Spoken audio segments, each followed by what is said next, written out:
Reaction ninyo ng sabi po ng Department of Agriculture na may bago silang suggested retail price para po sa puti at pulang sibuyas effective today. 120 pesos kada kilo. Magandang balita ba ito o violent reaction?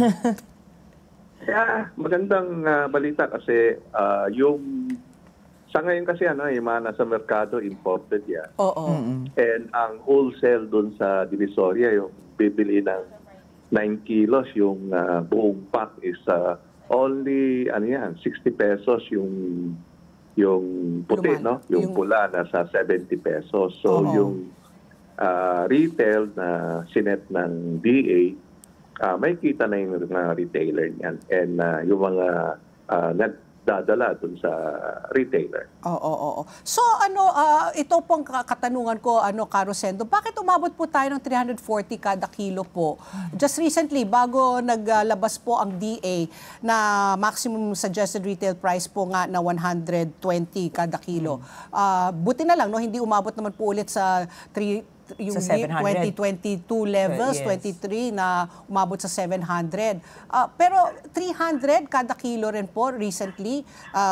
Kung hindi naglabas po ang DA, baka tuloy-tuloy pa yung pagtaas nito dahil holiday season nga.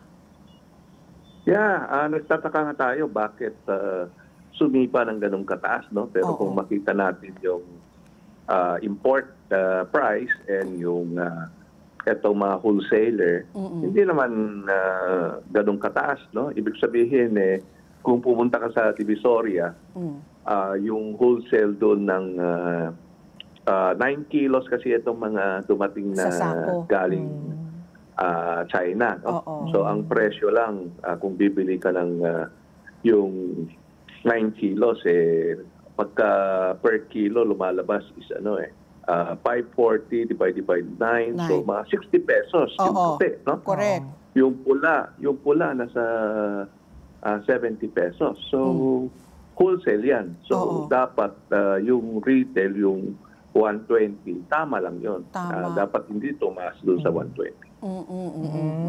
Okay.